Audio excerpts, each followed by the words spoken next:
Bienvenue dans Conversation au pluriel, une série de podcasts de la documentation française qui éclaire les grands enjeux de la société et du monde contemporain.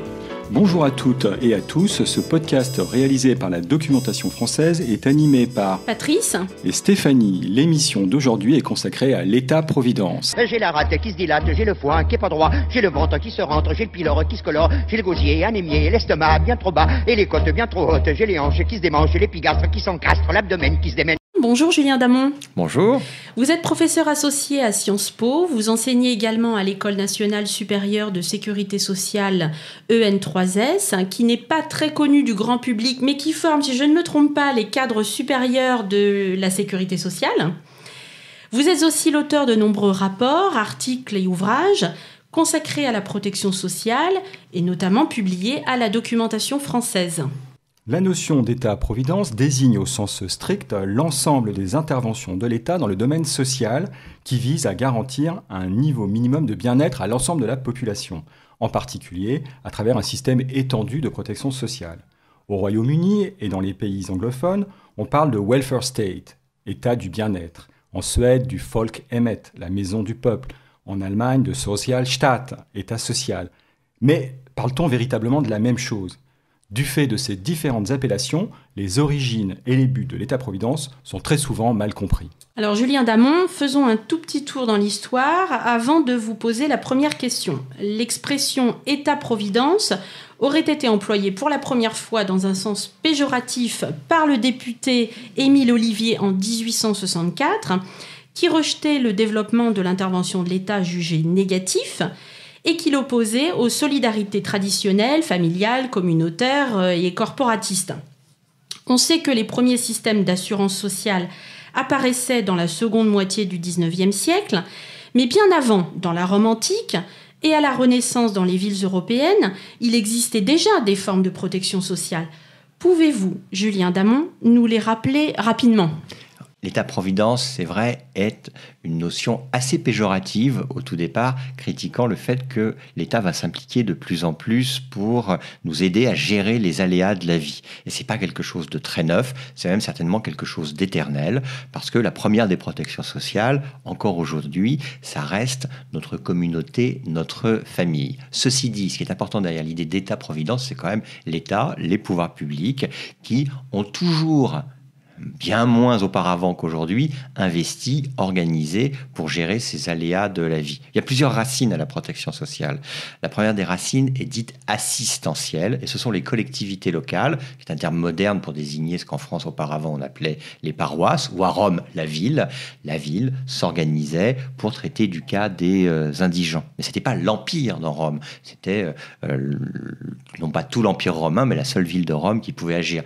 Dans la France en tant que royaume, c'était les différentes paroisses qui pouvaient agir en fonction des priorités qu'elles pouvaient se donner. Ça, c'est la racine assistentielle. Il y a une deuxième racine que l'on dit mutualiste. On va mutualiser des moyens et qui relève plutôt des organisations professionnelles, plutôt des entreprises, et qui là vont se mettre d'accord pour faire cotiser de manière à ce que chaque cotisant puisse prétendre qui a une retraite, qui a une dépense d'assurance maladie. Vous avez une troisième racine historique, qui est la racine que vous citiez, et qu'on met plus derrière le mot d'État-providence d'ailleurs, qui est la racine assurantielle, et assurantielle obligatoire. Les pouvoirs publics, surtout à partir du 19e siècle, comme vous l'avez indiqué, ont poussé les individus et les entreprises d'ailleurs à cotiser de manière à ce que lorsque nous sommes un employé malade, nous puissions être rémunérés en partie lorsque nous avons cessé notre activité professionnelle, ou pour qu'on puisse avoir tout simplement des soins qui ne nous coûtent pas trop cher. Et gros morceau, et ce sera mon dernier mot, c'est ainsi qu'on a cherché à organiser les retraites. Et ce qui relève de la charité privée, de la charité publique, est-ce que ça c'est de la protection sociale ? Alors, la charité privée, a priori, on ne devrait pas l'intégrer dans ce qu'on appelle protection sociale. Du moins, dans l'histoire, la protection sociale s'est créée à côté, voire même contre le seul recours à la charité privée. Aujourd'hui, dans les comptes de la protection sociale, on peut ajouter tout ce que réalise le monde associatif parce qu'il est soutenu et même de plus en plus organisé par les pouvoirs publics. Mais ce qui est important, c'est de distinguer charité légale d'assurance sociale. Charité légale, c'est-à-dire qu'il y a un droit qui organise une charité publique. Le terme pourra paraître péjoratif là aussi, mais le RSA ou d'autres prestations de ce type ne sont pas des prestations dont vous pouvez bénéficier parce que vous avez cotisé. Ça n'est pas de la charité, on appelle ça de l'assistance. Il y a même un autre mot pour le désigner en droit, on dit que c'est de l'aide sociale. Mais vous n'avez pas cotisé, vous n'êtes pas assuré social et pouvant bénéficier d'un droit social, à la différence de tout ce qui existe en matière assurantielle, de ce qu'on va plutôt désigner là comme état-providence au sens strict, de cotisations que vous payez et qui vous ouvrent des droits à la retraite, à la prise en charge de vos accidents du travail, à un système de prestations familiales, à des prestations logement. Et s'il y a de l'assurance maladie, je termine encore pour dire que le tout gros morceau, ce sont les retraites. D'accord. Alors, on sait que le premier temps fort dans l'histoire de l'État-providence, de l'État-providence moderne, c'est l'apparition dans les années 1880, dans l'Allemagne bismarckienne, du chancelier Bismarck, d'un système d'assurance sociale, maladie, accident du travail, vieillesse, financé par une double contribution ouvrière et patronale. Pouvez-vous nous dire quelle est la philosophie de ce premier système d'État-providence moderne ? Alors, c'est une philosophie qui existe toujours, car on parle toujours de logique bismarckienne. Donc, c'est une des grandes logiques de la protection sociale. Et si on doit faire plus simple que bismarckien, c'est une logique professionnelle. Quelle est l'idée ? Ce sont des employeurs et des employés qui sont conduits, on devrait dire obligés, de cotiser. Ils vont payer une partie de leur salaire, les employés, et une partie du coût du travail, les employeurs, afin de financer des caisses qui, en cas d'accident du travail, lorsque les personnes vont accéder à un certain âge pour bénéficier de pensions de retraite, et lorsque elles seront malades pour payer tout ou partie de leurs soins, eh bien, ces caisses les financent à partir des fonds qui auront été amenés par les employeurs et les employés. Donc, la logique bismarckienne est une logique d'abord professionnelle. Si vous travaillez dans les mines ou si vous travaillez dans d'autres secteurs d'activité, la gestion forestière, enfin, j'en sais trop rien, que sais-je encore, pourrait-on dire, vous n'êtes pas couvert de la même manière. C'est pour ça qu'on parle encore en France de régime particulier ou de régime spéciaux. Alors ça, c'est une logique très importante, c'est la technique professionnelle. Il faut avoir à l'esprit que le chancelier Bismarck, lorsqu'il met ça en place, c'est pas par charité, justement. Très loin de là. Ce qu'il veut, c'est calmer l'agitation social-démocrate. Il le disait avec des mots, d'ailleurs, qui pourraient presque paraître grossiers. Mais son idée forte est de dire, voilà, il y a un grand mouvement socialiste au 19e siècle, il faut l'entendre, et nous allons, c'est pas du Bismarck, mais c'est là l'idée, nous allons socialiser des risques, avec des obligations qui vont peser tant sur les employeurs que sur les employés, de cotiser pour pouvoir bénéficier, lorsque le risque arrive, de prestations. Et pour accéder à cette protection, donc, le critère retenu, c'est le travail. Le critère essentiel, absolu, c'est le travail. Sont protégés les travailleurs. Ceux qui ne travaillent pas ne cotisent pas et ne sont pas protégés. Et derrière le travail, c'est la logique de la profession. Ce sont les diverses professions qui vont être diversement protégées.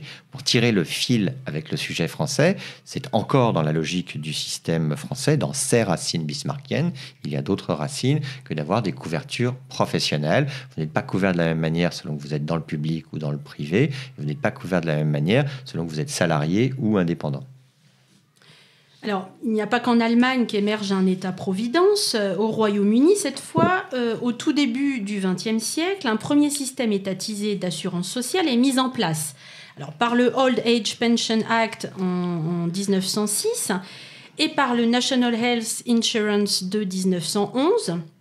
Et puis, pendant la Seconde Guerre mondiale, en 1942, le rapport de l'économiste Beveridge jette les bases du système moderne de l'État-providence au Royaume-Uni, le fameux welfare state. En quoi ce système est-il différent de celui mis en place en Allemagne qu'on vient d'évoquer ? C'est très simple. Le système est dit, aujourd'hui on le dit, universel et en opposition à professionnel. Vous n'êtes pas dans une logique beveridgienne, on en dira un petit mot, couvert, protégé, on ne vous verse pas des prestations parce que vous avez cotisé selon votre profession, mais tout simplement parce que vous êtes en situation légale sur le territoire, en l'espèce du Royaume-Uni. Donc, l'économiste William Beveridge, en 1942, donc au cœur de la guerre, rend au gouvernement britannique Winston Churchill, un rapport qui fera date parce qu'il propose une organisation plus large de la protection sociale avec une ambition que l'on résume en 3 U. Le premier U est celui de l'universalité. Tout le monde va être couvert, mais j'y insiste, donc pas seulement ceux qui ont cotisé de par leur travail et leur profession. Uniformité, c'est-à-dire que tout le monde va recevoir des prestations, mais ces prestations vont être les mêmes pour tout le monde. C'est pas quelque chose d'évident quand on songe aux retraites contemporaines. Et troisième U, après l'universalité et l'uniformité, c'est l'unité du système de gestion, avec, en vocabulaire français, on dirait une seule caisse de traitement de la protection sociale, et dans le système britannique, ce sera l'État. Est-ce qu'on peut dire que, par opposition au système bismarckien, est-ce que le système au Royaume-Uni est un peu moins politique ? C'est-à-dire, est-ce que c'est pour améliorer les conditions de vie des Britanniques et un peu moins pour calmer les revendications ? On peut dire ça. Je pense qu'il faut toujours regarder l'histoire avec son côté tragique. Donc, dans tous les cas, il y a de la volonté de proposer du bien à la population et en même temps d'empêcher cette population de se révolter en demandant trop. Mais, caricaturons, ou soyons simples, du côté bismarckien, la logique est vraiment de confier à ce que dans un vocabulaire moderne nous baptiserions les partenaires sociaux, c'est-à-dire à la fois les employeurs et les employés, et dans un secteur bien singulier qui est celui de l'entreprise avec de nombreux ouvriers, donc c'est confier aux ouvriers et à leurs patrons la réalisation de la protection sociale. Dans le cas britannique, il s'agit pour l'État d'assurer le bien-être de tout le monde. La volonté bismarckienne, c'est de couvrir le travailleur, et je le répète, celui qui n'est pas travailleur est en dehors des clous de la protection sociale. Dans le cas britannique, la volonté, c'est d'assurer un maximum de bien-être et de lutter contre la misère, et elle concerne, cette logique beveridgienne, absolument tout le monde. Et pour être très simple, la logique bismarckienne, c'est que vous avez des cotisations qui vous ouvrent des droits. Dans la logique beveridgienne, vous avez des impôts qui viennent financer des prestations dont tout le monde, en fonction de ses besoins, doit pouvoir bénéficier. Et ce sont ces deux logiques, bismarckienne et beveridgienne, dit d'une autre manière, logique professionnelle d'un côté, logique dite universelle de l'autre, qui sont vraiment les racines du système français de protection sociale. Alors justement, la France... Il faut attendre 1945, la suite des réflexions du Conseil national de la résistance, le CNR, pour qu'un système de protection sociale moderne se mette en place, donc un système qui sera étendu à toute la population et qui va réunir tous les risques sociaux. Alors pourquoi faut-il attendre aussi longtemps en France, alors comme on l'a vu en Allemagne, au Royaume-Uni, on a des formes d'État-providence moderne qui émergent beaucoup plus précocement.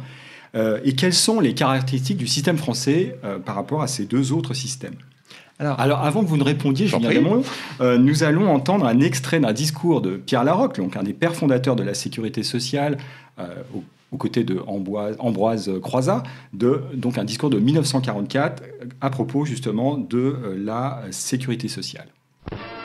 Français, vous voterez bientôt, comme vous y convie Monsieur Laroque, directeur de la Sécurité sociale. Le 24 avril prochain, il va être procédé par toute la France à des élections générales en vue de pourvoir à la désignation des conseils d'administration des caisses de sécurité sociale et d'allocation familiale.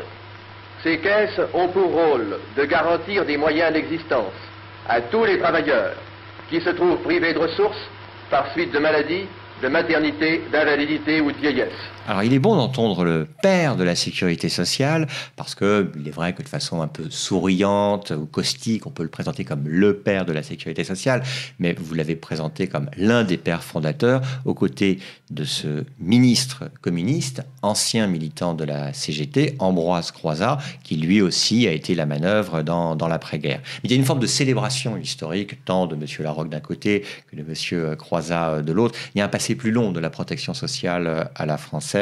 Et dès le 19e siècle, même si on pourrait pousser plus en arrière dans l'histoire, mais dès le 19e siècle, vous avez des lois d'assistance très importantes qui sont prises, non pas pour toute la population, mais en direction des indigents. Une nouvelle fois, les collectivités locales, historiquement, ont toujours fait ce qu'elles voulaient. Là, c'est l'État qui, au 19e siècle, intervient. Pierre Laroque et autres, en tout cas dans les années 20-30, contribuent à la mise en place des premières assurances sociales, mais qui sont très restreintes. La grande nouveauté de la sécurité sociale tient dans quelque chose d'étonnant, qui est le régime général, dont tout le monde a entendu parler, d'abord parce que la majorité des gens en France ressortent de ce régime général, dont l'ambition, c'est la généralisation. On veut généraliser les couvertures sociales. Donc en 1945, personne ne parle beaucoup de Bismarck et de Beveridge. Ce sont les intellectuels qui progressivement retranscriront tout cela. Mais il y a une idée force qui est double. C'est de protéger le travailleur et sa famille. C'est ça le principe de la sécurité sociale. Donc vous voyez qu'avec le mot travailleur, c'est une logique bismarckienne. Et avec cette idée de régime général, c'est de généraliser la protection sociale. Et il y a là la logique de monsieur Beveridge. D'un côté donc, des bases professionnels qui sont historiquement issus des premières assurances sociales, mais plus lointain encore, de façon plus lointaine encore, des mutuelles. Je vous ai dit un tout petit mot qui était organisé sur des bases professionnelles d'abord, mais aussi sur des bases territoriales. Et puis du côté de la logique beveridgienne, il va s'agir d'étendre un système que l'on veut de même nature pour tout le monde. Le principe de 1945, c'était de dire il y aura une caisse unique de sécurité sociale. Si on reprend les célèbres 3U qui étaient évoqués dans le cas beveridgien, il y avait une volonté d'unité dans le projet de sécurité sociale, une seule caisse nationale et une seule caisse locale de sécurité sociale. Il y a une volonté d'uniformité, que tout le monde soit traité de la même manière, et il y avait aussi une volonté d'universalité par la généralisation. C'est pour bien soutenir qu'il y a les deux dimensions professionnelles et universelles dans le projet de sécurité sociale de 1945.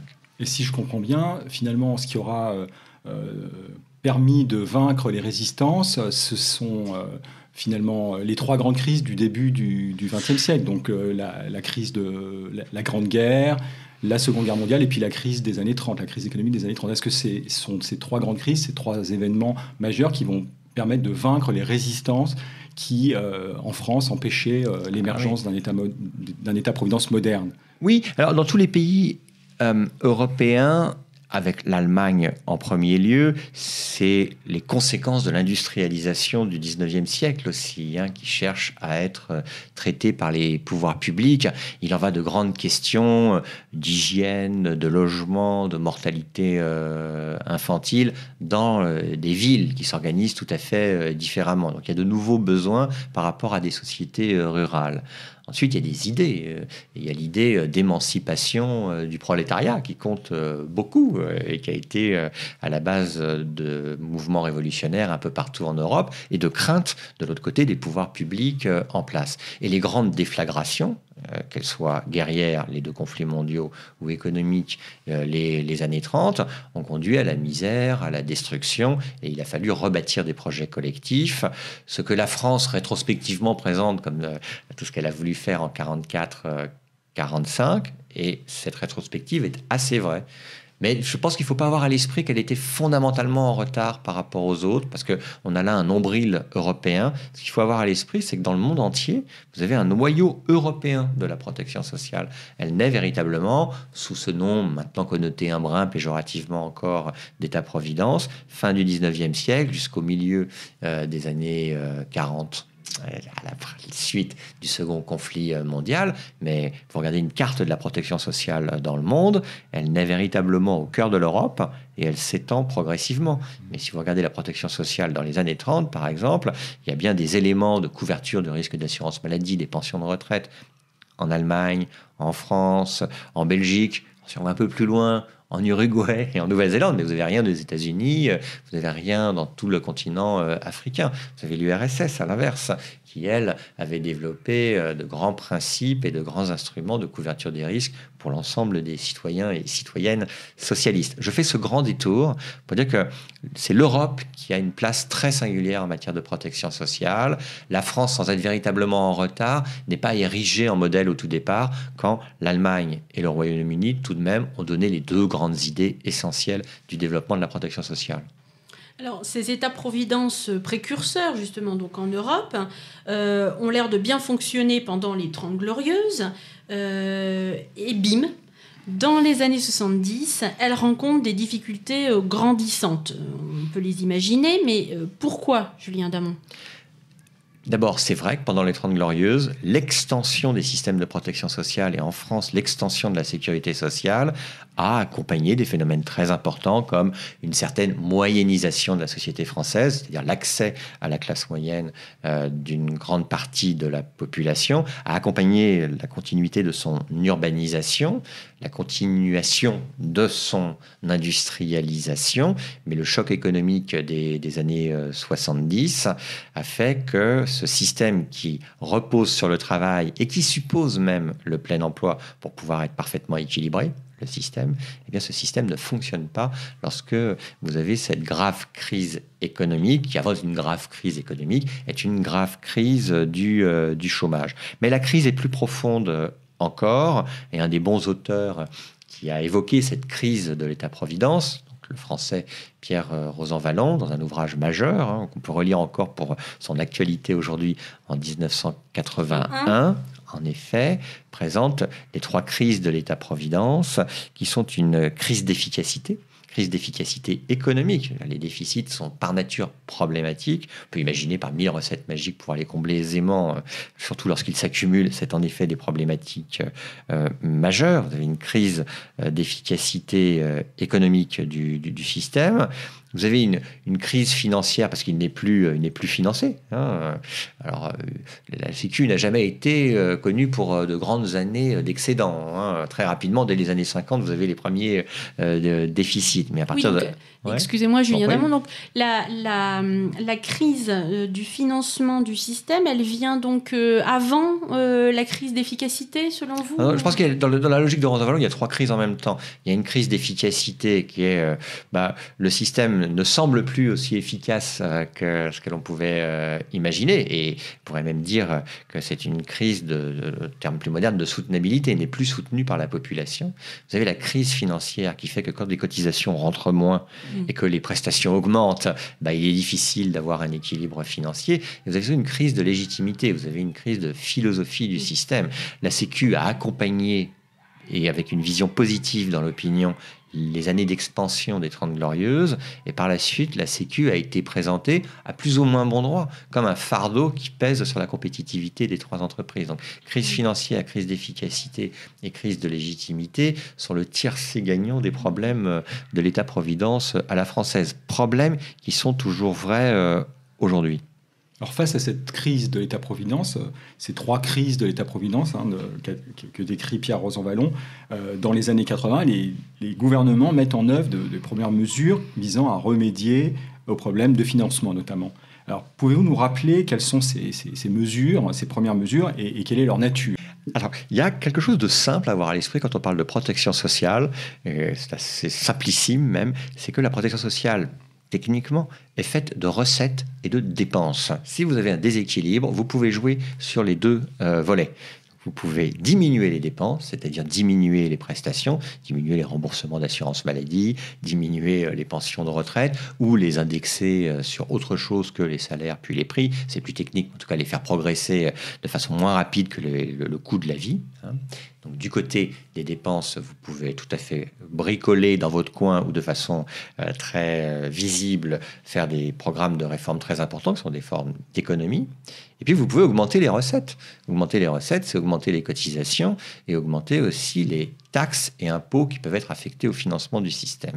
Parce que si le système se transforme, c'est certes parce qu'il y a des chocs extérieurs, comme la crise économique, mais c'est aussi parce que la logique de généralisation fait qu'il faut trouver d'autres financements. Soyons très simples. Si la logique de la sécurité sociale au tout départ est de financer des prestations pour ceux qui ont cotisé, l'ambition de la sécurité sociale, c'est aussi de financer des prestations pour ceux qui n'ont pas cotisé. Par exemple, les prestations familiales. On ne va pas attendre des parents qui ont des enfants, qu'ils exercent une activité professionnelle afin de leur payer des prestations familiales. Tout le monde est d'accord aujourd'hui. Mais au tout départ, c'était pas ça. Les allocations familiales ont été créées dans une logique professionnelle. Donc l'extension de la protection sociale, sa généralisation, avec des lois de généralisation qui ont eu cours à partir de 78, pour être très précis, ont fait qu'il a fallu trouver d'autres ressources. Donc la crise économique d'un côté, certes, la crise du chômage, certes, mais ne jamais oublier que la logique d'extension de la protection sociale ont fait qu'il a fallu trouver d'autres instruments. Instrument, c'est un terme pompeux. Je vais vous donner une illustration qui est la plus importante, qui est la CSG, la contribution sociale généralisée, quelque chose qui est technique, on entend parler, les experts se bagarrent et les responsables politiques à la télévision. Il suffit de regarder vos fiches de paye pour voir que c'est une cotisation, une contribution qui s'est étendue. Elle a été créée en 91 pour combler des trous du système qui sont liés à la crise, certes, mais aussi à la volonté de généraliser la protection sociale. À l'époque, c'était une cotisation de 1%. Aujourd'hui, c'est une cotisation de presque 10%. De mon point de vue, enfin, il est assez partagé là-dessus, c'est tout à fait compréhensible et c'est dans la logique du système. Si on veut se faire peur, si ça fait peur, peut-être la CSG devrait-elle encore augmenter si les cotisations doivent rester au même niveau. On ne dénature pas le système avec la CSG. Alors moi je pense qu'on ne le dénature pas, on le complète dans sa logique pure qui est, je le répète, la logique de généralisation. Si vous restez à un système qui ne repose que sur la cotisation, c'est très simple, ceux qui ne cotisent pas ne sont pas couverts. Alors vous pouvez dire oui, mais il y a les ayants droit, ils sont couverts parce qu'ils sont mariés. Mais les chômeurs, ceux qui n'ont jamais exercé une activité professionnelle, il faut trouver de la ressource pour financer les opérations. Il y a un débat entre un financement de protection sociale par des cotisations bismarckien ou un financement de la protection sociale de type beveridgien, que l'on dit plutôt libéral aussi, hein, parce que au Parlement ou dans les couloirs des administrations, comme les droits ne sont pas ouverts par des cotisations, si on a d'autres volets de la dépense publique sur lesquels on doit faire des économies, on va dire je vais économiser sur la protection sociale. Donc ça n'est pas du tout neutre, bien au contraire, que d'avoir un système avec des cotisations ou un système avec des impôts. Maintenant, dans la logique un peu hybride du système français, qu'il y ait un équilibre des deux est parfaitement logique, parfaitement justifié. La bagarre légitime politique est entre le niveau respectif de la cotisation et le niveau respectif de l'impôt. Et ce, selon les risques. Que les retraites, par exemple, reposent d'abord sur des cotisations, se comprend, parce que c'est un univers professionnel de protection sociale. À l'inverse, pour ce qui relève de la politique familiale ou de la santé, sinon pour le risque d'assurance d'accident professionnel, de maladie professionnelle, enfin accident du travail et maladie professionnelle, ça n'a rien à voir avec votre environnement professionnel. Donc il y ait cette bascule que vit la France pour devenir de plus en plus beveridgienne, qui peut soulever des craintes parfaitement légitimes et dont on peut discuter, me semble quelque chose inscrit dans la logique du système. Du système à la française, pardon. Les tentatives de réforme, donc on l'a vu, dans les années 80 ont été nombreuses, mais aussi dans les années 90, les années 2000. Certaines ont fait l'objet d'une forte contestation sociale, comme les grèves de 95 contre la réforme des retraites. Entendons d'ailleurs un extrait de l'allocution télévisée du Premier ministre de l'époque, Alain Juppé, datant du 5 décembre 1995. Nous sommes dans une situation de blocage et d'affrontement dont chacune et chacun va finir par pâtir. Il faut en sortir d'urgence.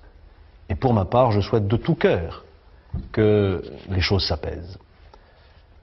Certains formulent des exigences. Ils disent, le préalable à toute discussion, c'est que le gouvernement retire son plan de réforme et de sauvegarde de la sécurité sociale. Eh bien, je veux vous parler les yeux dans les yeux. Je ne retirerai pas le plan de réforme et de sauvegarde de la sécurité sociale parce que ce serait une erreur, et je dirais même une faute que de le faire. Cela irait contre l'intérêt de chacune et de chacun d'entre vous et contre l'intérêt de la France. Ces réformes, nous les avons longuement préparées.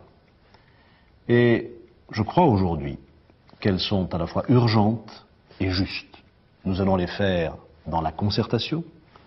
Et elles donneront des résultats, elles seront utiles. Ces réformes, donc, ont eu tendance à brouiller les frontières entre la sécurité sociale à proprement dite, l'aide sociale et l'action sociale, par exemple. Si on ajoute à cela des problèmes de gouvernance liés notamment à l'acte 2 de la décentralisation de 2003, on a confié au département la gestion des dispositifs de lutte contre l'exclusion, alors que la définition des notions était nationale. Et puis, si on ajoute encore le rôle joué par les acteurs privés qui s'est considérablement accru, on parle par exemple des complémentaires, eh bien on arrive à un système très complexe auquel on ne comprend plus grand-chose. Est-il possible de trouver des voies de simplification et d'adaptation du système aux enjeux et aux défis du XXIe siècle, Julien Damon? Quelles sont les pistes qui pourraient être aujourd'hui explorées? Ça fait beaucoup de questions sur un sujet extrêmement vaste. Ceci dit, on doit pouvoir apporter quelques éléments que j'espère simples là-dessus. Le système, c'est compliqué, complexifié, pourrait-on dire, à l'envi. On peut le déplorer, et légitimement le déplorer, et je pense le déplorer sur 3 plans. C'est-à-dire que tous, ou plutôt chacun d'entre nous, on n'y comprend en réalité pas grand-chose, aussi experts puisse-t-on être de nos situations individuelles ou de ceux des personnes qu'on connaît. Premier problème de complexité. Deuxième problème de complexité, c'est que le gestionnaire, les caisses ou les collectivités locales, les conseils départementaux gérant le RSA ou autres prestations, par exemple, s'y perdent en technique et technologie. Parce que la protection sociale, c'est aussi, et c'est même assez fondamentalement, au-delà du droit et des sous, des systèmes d'information. Il faut pouvoir, à bon droit, au bon moment, à la bonne date, payer les bonnes sommes. Et ça devient de plus en plus compliqué parce que le système est de plus en plus touffu et élaboré. Et troisième chose, même en termes de doctrine, là c'est pour les enseignants, les profs, etc., c'est pas le plus grave, mais oui, il y a un flou de ces notions dont vous avez pu évoquer l'existence, de l'aide et de l'action sociale. Quelle est la différence entre tout ça? Donc là, je vous renvoie aux excellentes publications de la documentation française pour ce faire, mais au-delà du petit clin d'œil, cette complexité est un des gros problèmes du système. Un des gros problèmes, mais en même temps, un des résultats de l'efficacité du système, c'est qu'on a cherché, depuis des décennies, à traiter les cas de la manière la plus précise, la plus adaptée et la plus personnalisée.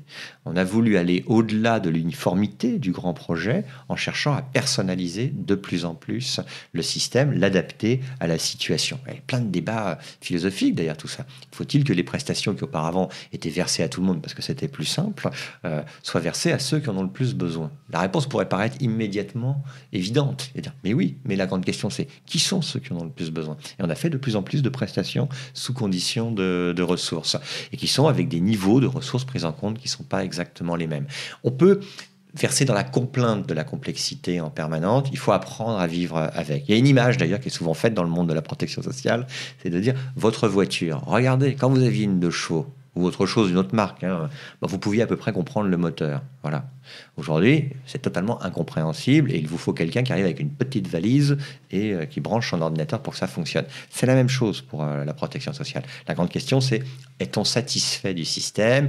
Et en France, même si, et il faut le souligner, on a un très haut niveau de protection sociale avec, dans les comparaisons internationales, 1/3 du PIB qui est affecté à la protection sociale, ce qui nous place au premier rang. Je mets les au premier rang au pluriel pour dire qu'on serait au premier, au deuxième ou au troisième rang. En réalité, on est vraiment au premier rang, au singulier, mais il y a plein d'insuffisances que nous connaissons, que nous voyons. Donc, nous sommes pas satisfaits de notre système de protection sociale un niveau de satisfaction qui est inférieur à celui de l'effort collectif qui est fait en la matière.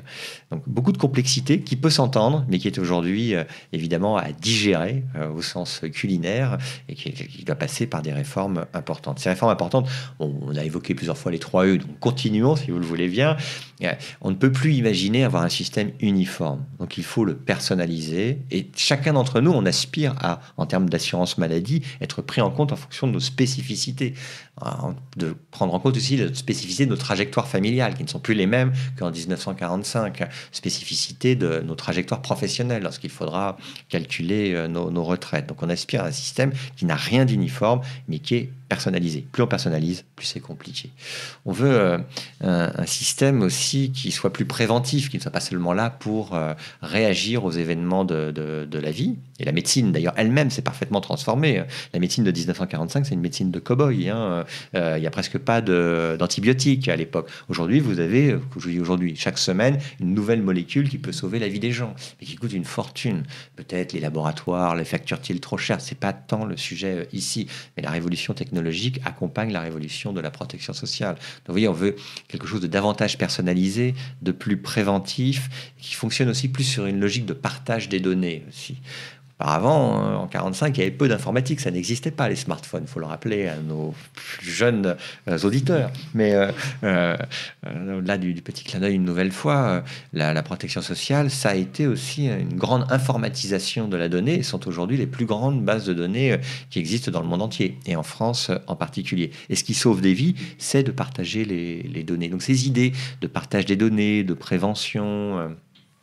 de parcours des gens également. Tous ces mots qui commencent par P, ça fait quelque chose de neuf en matière de protection sociale et qui sont les grands éléments de réforme du système. Je le répète, hein, si on prend plusieurs P, la prévention, les parcours, le partage des données, la personnalisation de la relation de service, on pourrait trouver d'autres P s'il le fallait.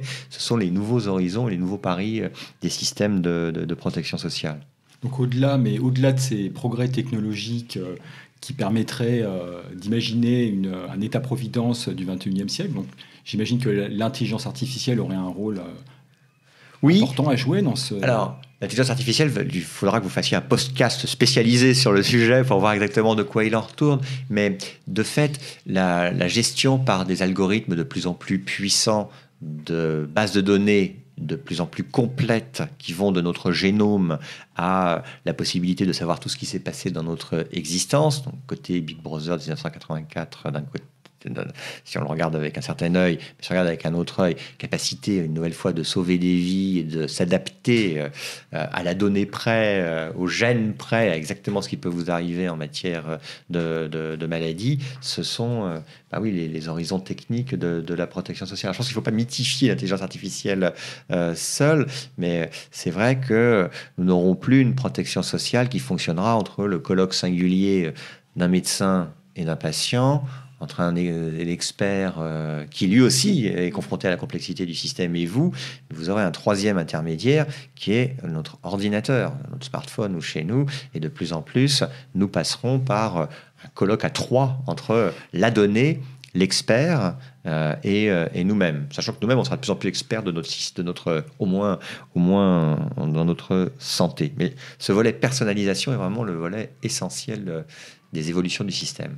Et y a-t-il chez nos voisins européens, Julien Damon, des réformes qui ont été engagées ou qui sont engagées et qui pourraient constituer des sources d'inspiration pour le modèle français ? Alors, on aime bien battre notre coulpe, et dans les sondages Eurobaromètre, ce sont les sondages européens, les Français sont très critiques à l'égard de leur système. C'est assez amusant d'ailleurs. Ils considèrent qu'il est le plus coûteux, et ils considèrent aussi qu'il n'est pas forcément parmi les plus performants. Mais en revanche, ils sont les premiers à considérer que leur système pourrait être un modèle pour les autres. Donc on aime bien notre modèle quand même. Et la sécurité sociale est tout de même, même si elle est derrière les PME ou derrière la police, une des institutions préférées des Français. Si on regarde les autres modèles, on nous vend de temps en temps le modèle anglais quand ça va bien, le modèle allemand ou le modèle japonais il y a très longtemps, mais ils ne sont pas encore dans l'Union européenne. Eh bien, moi je crois que le cas belge est intéressant. En Belgique, ils ont un système qui s'appelle la Banque Carrefour de la sécurité sociale, mais il ne faut pas comprendre Carrefour comme la grande enseigne, mais comme le giratoire. Quelle est l'idée ? C'est qu'en Belgique, vous avez une carte d'identité sur laquelle vous avez votre permis de conduire, votre carte vitale ou votre carte qui a votre numéro d'allocataire, caisse d'allocation familiale. Et je pense que c'est ça vers quoi nous devons aller par ce partage des données accentué, qui est compliqué à lancer et à mettre en œuvre, pour que nous n'ayons plus à réciter nos difficultés ou nos besoins sur des ordinateurs ou devant quelqu'un. Donc souvent on nous vend d'autres modèles comme les Britanniques qui ont des réalisations intéressantes et des problèmes intéressants, les Allemands qui ont des réalisations intéressantes et des problèmes intéressants. On peut trouver dans chacun des autres pays de l'Union des idées. Et là, ces temps-ci, je trouve que la Belgique, si on doit parler de ces temps-ci, a cette idée très importante de l'efficacité informatique des systèmes. Alors, c'est pas forcément ce qu'il y a de plus glorieux sur le plan philosophique, mais je vous assure qu'ils ont amélioré le bien-être et la vie quotidienne et la relation administrative, bien plus qu'on arrive à le faire de manière pesante aujourd'hui en France. Vous pensez que les Français sont prêts au partage des données Alors, ça c'est intéressant sur un plan même technique, c'est qu'on est souvent en train de dire, oui, regardez la CNIL, c'est-à-dire la Commission nationale informatique et liberté, elle bloque tout. Aujourd'hui, nous sommes tous sous l'empire d'un seul règlement de protection des données, le célèbre RGPD, le Règlement général de protection des données, à l'échelle européenne. Donc, ce qui est fait en Belgique, on doit pouvoir quand même réussir à le faire en France. Maintenant, ceci prononcé et raconté aisément au micro, il y a toujours, d'un côté, la protection de la vie privée, bien entendu, mais la donnée, c'est aussi la santé. Donc, il faut trouver de nouveaux équilibres par rapport aux nouveaux instruments dont on dispose aujourd'hui, et on ne pouvait absolument pas imaginer qu'ils puissent naître en 1945. Voilà, conversation au pluriel, c'est terminé pour aujourd'hui. Vous nous avez permis d'y voir plus clair dans un système qui est devenu complexe au fil du temps, et vous avez esquissé des pistes de réflexion très intéressantes pour l'avenir du système. Merci beaucoup, Julien Damon. Chers auditeurs, on vous retrouve très bientôt pour un nouveau podcast. Vous pouvez réécouter cette émission et toutes les précédentes d'ailleurs sur la chaîne YouTube de la Documentation Française et sur ses réseaux sociaux. N'hésitez pas à nous faire part de vos commentaires. Au revoir, Julien Damon. Au revoir. Au revoir à toutes et à tous et à très bientôt dans Conversation au pluriel.